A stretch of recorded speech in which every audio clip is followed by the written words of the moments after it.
அயனார் துணையில அடுத்து நடக்க போதுன்னு வாங்க பார்க்கலாம். விடிஞ்சா கார்த்திகாவுக்கு கல்யாணம். இங்க கார்த்திகா வீட்டுல பாட்டெல்லாம் ரொம்ப பயங்கரமா போட்டுக்கிட்டு இருக்காங்க. இதெல்லாம் கேட்டுட்டு சேரன் பார்த்தா ரொம்ப மனசுடைஞ்சு, நம்ம காதலிச்ச பொண்ணு நாளைக்கு இன்னொருத்தனுக்கு பொண்டாட்டியாக போறா அப்படின்னு சொல்லி சேரன் ரொம்ப வருத்தப்பட்டுக்கிட்டு இருக்காரு. சாப்பிட கூட இல்ல, சாப்பாடை கை கழுவிட்டுலாம் எந்திரிச்சிறாரு. அன்னை சாப்பிடுங்க அப்படின்னு சொல்லிட்டு பாண்டியன் சோழன் எல்லாரும் சொன்னதும், இல்லடா எனக்கு பசிக்கல அப்படின்னு சொல்லிட்டு ரூம்ல போய் எந்திரிச்சு தனியா உட்காந்து சேரன் நினைச்சு அழுதுகிட்டு இருக்காரு. கார்த்திகாவுடைய பேசுனது, சிரிச்சது, வச்சதுன்னு சொல்லிட்டு எல்லாத்தையும் நினைச்சு பார்த்து அழுதுகிட்டு இருக்காரு. பல்லவனும் போய் பாக்குறாரு. அங்க சேரன் பார்த்து அழுதுகிட்டு இருக்கவும், அண்ணன் ரொம்ப பாவம், உடஞ்சு போயிருச்சு. நாளைக்கு கார்த்திகாவுக்கு கல்யாணமே அண்ணனால தாங்கிக்கிறவே முடியல, அண்ணனால அதை ஏத்துக்கிறவும் முடியல. நம்ம கிட்டதான் பாவம் ஏதோ சிரிச்சு பேசி அது முகத்தை அப்படியெல்லாம் வச்சிருக்கு.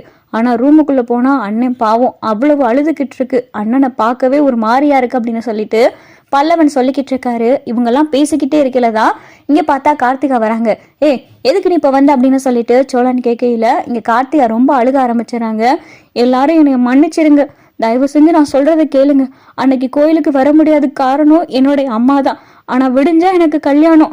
என்னால சேரன் மாமாவை மறக்க முடியல. தயவு செஞ்சு நீங்க எல்லாரும் சேர்ந்து என்னை சேரன் மாமாவுக்கு கட்டி வச்சிருங்க. எங்க அம்மா அப்பா மேல என்ன கோவம்னாலும் பரவாயில்ல, அதை என் விஷயத்துல மட்டும் காட்டாதீங்க. எனக்கு சேரன் மாமாவை மட்டும்தான் பிடிக்கும். என் உசுருக்கு உசுரா அவரை தான் காதலிக்கிறேன் அப்படின்னு சொல்லி இங்க கார்த்திகா பார்த்தா கையெடுத்து கும்பிட்டு அழுக ஆரம்பிச்சுறாங்க. ரூமுக்குள்ள இருந்து பார்த்தா சேரனும் வராரு. கார்த்திகாவை பார்த்ததும் சேரனுக்கு கார்த்திகாவை கட்டி பிடிச்சு அழுகணும்னு தோணுது. இங்க சேரனும் பார்த்தா கார்த்திகா பார்க்கவும், கார்த்திகா பார்த்தா சேரனை பார்க்கவும் மாத்தி ரெண்டு பேரும் பார்த்துக்கிட்டு இருக்காங்க. ரெண்டு பேரும் கண்ணெல்லாம் பார்த்தா கலங்கி போயிருக்கு. அப்பதான் வேகமா பார்த்தா நிலா ரூமுக்குள்ள போறாங்க. அங்க போயிட்டு ஒரு மஞ்சள் கயத்துல எடுத்துட்டு வந்து அதுல மஞ்சள் எல்லாம் சுத்தி தாலி மாதிரி கொடுக்குறாங்க. அண்ணா இதை கட்டுங்க அப்படின்னு சொல்லிட்டு நிலா கொடுத்ததும், என்னப்பா சொல்ற அப்படின்னு சொல்லி சேரன் கேட்கிறாரு. ஆமாண்ணா, நிலா எடுத்த முடிவு தான் சரி அப்படின்னு சொல்லிட்டு சோழன் சொல்றாரு. அப்பதான் பாண்டியனும் பல்லவனும், ஆமாண்ணே, அவங்க சொல்ற மாதிரி நீ இந்த தாலிய காட்டியா கழுத்துல கட்டு அப்படின்னு சொல்லிட்டு பாண்டியனும் பல்லவனும் சொல்றாங்க. டேய் என்னடா விளையாடுறீங்களா? இப்ப கார்த்திகா அவங்க வீட்டுல இருந்து வந்த விஷயம் கூட அவங்க வீட்டுல இருக்கவங்களுக்கு தெரியாது. ஒருவேளை கார்த்திகாவை காணா அப்படின்னு சொல்லிட்டு நம்ம வீட்டுக்கு தான் முதல்ல வருவாங்க. நானும் கார்த்திகாவும் கல்யாணம் பண்ணிக்கிட்ட விஷயம் தெரிஞ்சிச்சுன்னா அவங்க அம்மா அப்பா எவ்வளவு பெரிய பிரச்சனை பண்ணுவாங்கன்னு உனக்கு நல்லாவே தெரியும். என்னடா பேசிக்கிட்டு இருக்கீங்க அப்படின்னு சொல்லிட்டு சேரன் கேட்கல. என்னன்னே என்ன பண்ணிருவாங்க? என்ன கத்தி எடுத்து குத்திடுவாங்களா? தலையை சீவிடுவாங்களா? என்னன்னாலும் பார்த்து தம்பிங்க நாங்க இருக்கோம், எங்களை மீறி யார் என்ன பண்ணிருவாங்க? நீ தாலியை கட்டுனே அப்படின்னு சொல்லிட்டு சோழனும் சொல்லிடுறாரு. அப்பதான் கார்த்திகா, மாமா இதை விட்டா வேற வழியே கிடையாது மாமா, விடிஞ்சா கல்யாணம். இப்படி இருக்கிற நிலைமையில ஏன் மாமா இவ்வளவு தூரம் யோசிச்சுக்கிட்டு இருக்கீங்க? நீங்க ஏன் மாமா அவங்கள பத்தி நினைக்கிறீங்க? என்னைய பத்தி கொஞ்சம் நினைங்க மாமா.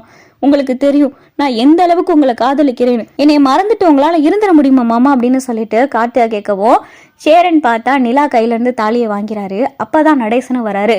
என்னடா நடக்குதுங்க அப்படின்னு சொல்லிட்டு நடேசன் கேட்கையில, யோ சும்மா இருந்துரு, இப்பதான் நாங்க எல்லாம் பேசி அண்ணன் மனசை மாத்திருக்கோம், நீ எதையும் கெடுத்து விட்டாரு அப்படின்னு சொல்லிட்டு பாண்டியன் சொல்லையில, நான் கெடுத்தெல்லாம் விடலடா, கல்யாணம் பண்ண போறீங்க, அச்சதை போட வேணாமா, இந்தா கையில போய் எல்லாத்துக்கும் அப்படின்னு சொல்லிட்டு இங்க பார்த்தா அச்சதையை கொடுக்குறாரு நடேசன்.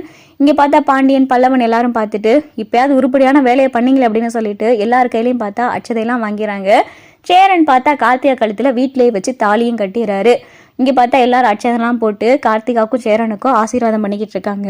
அப்பதான் கார்த்திகாவுடைய அம்மா அப்பா வராங்க. டேய் பொறுக்கி பசங்களா வெளியே வாங்கடா அப்படின்னு சொல்லிட்டு இங்க கார்த்திகா அம்மா கத்துனதும், பூச்சு கார்த்திகாவோட அம்மா அப்பா வந்துட்டாங்க அப்படின்னு சொல்லிட்டு பல்லவன் சொல்லல. டேய் விட்றா பல்லவா, அண்ணனுக்கும் கார்த்திகாவுக்கும் கல்யாணமே ஆயிருச்சு, இதுக்கு மேல அவங்க என்ன பண்ண போறாங்க அப்படின்னு சொல்லிட்டு சோழன் சொல்லிக்கிட்டு இருக்காரு.